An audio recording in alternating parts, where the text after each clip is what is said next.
Hi everyone, welcome to day 5 of the Self-Love and Human Design series. I hope that you've enjoyed the last 4 days of learning, and I would love to hear how you have found it. If you have any questions, let me know what you think in the comments below. And if it has helped you to expand your connection with self-love, I'd love to hear anything that's come up for you. So please do let me know. I'm so excited to be doing day 5 today, and it's been such a joy to work through this center with you. So thank you so much for joining. If you're watching later, let me know in the comments and just write replay. And it would be great to know where you're from as well. So if you just share that in the comments, that would be brilliant. So today we're going to look at the last 2 centers, which are, the last 2 gates, which are gate 25 and gate 46, and what they relate to. So to begin with, let's look at gate 25, which is innocence, the gate of the spirit of the self.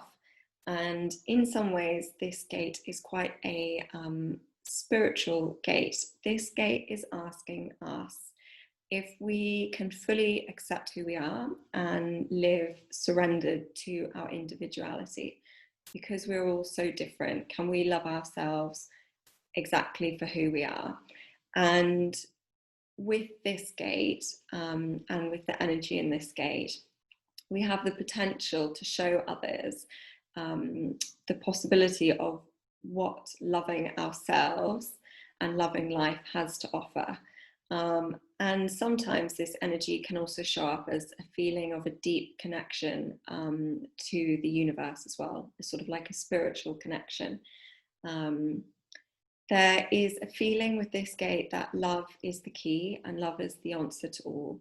So if you do have this gate defined, perhaps you feel as though you have the ability to heal the world or those around you through an unwavering sense of love and trust.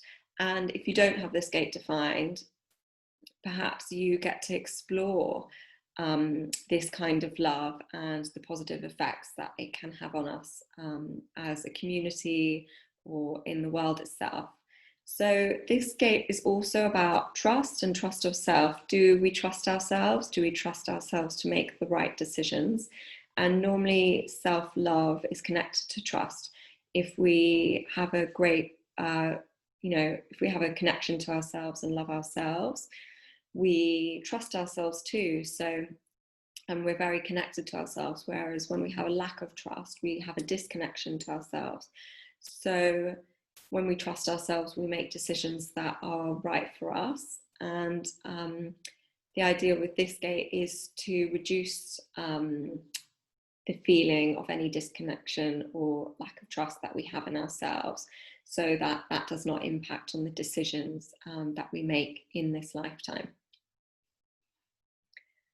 And the final gate that we'll be looking at is gate 46, which is pushing upwards, the gate of the determination of the self. And this gate is all about the love of our bodies, the physical love. And it's about questioning, the relationship that we have with our body.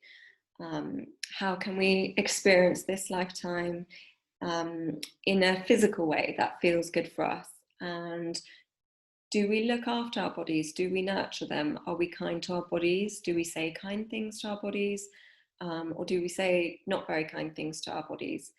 And obviously this has a ripple effect on the rest of our lives, because when we feel good about our physical body and the body that our soul inhabits, then we feel good about the decisions that we make and the things that we do, and we eat nourishing foods, we get rest, we tap into our bodies and listen to what it needs.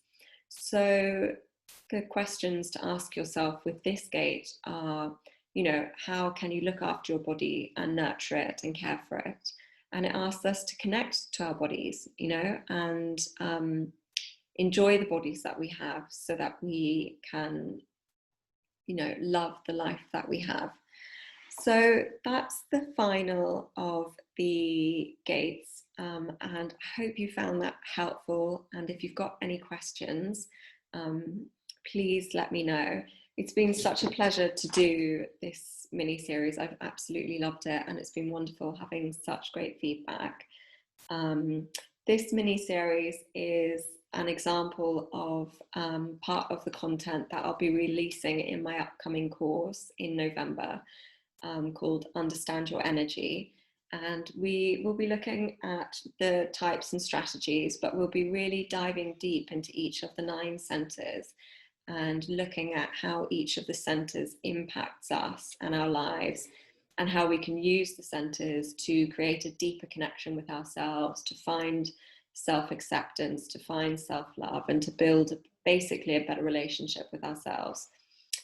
So if you are interested in finding out more about that, you can find that on my website, which is www.thesoulspath.co.uk. And you can email me or message me about it if you have any questions. There's going to be 2 options. So one option will be self-study combined with group coaching, where we can talk about the centers and how, and your human design chart and how that works for you in a group setting, which I think is amazing because it gives us the ability to learn from each other. And that will be done in a really heart-centered, intimate group setting. And the other option is just a self-study, where you will be able to go through the course and use the notes, which will be a combination of voice and video notes and PowerPoint presentations, combined with sort of self-study work and journal prompts like you've experienced in this mini-series.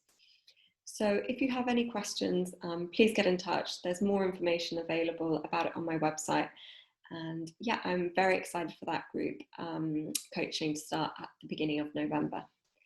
And yeah, just thank you once again for joining the last 5 days. It's been absolutely wonderful. And if you've got any questions, just shout.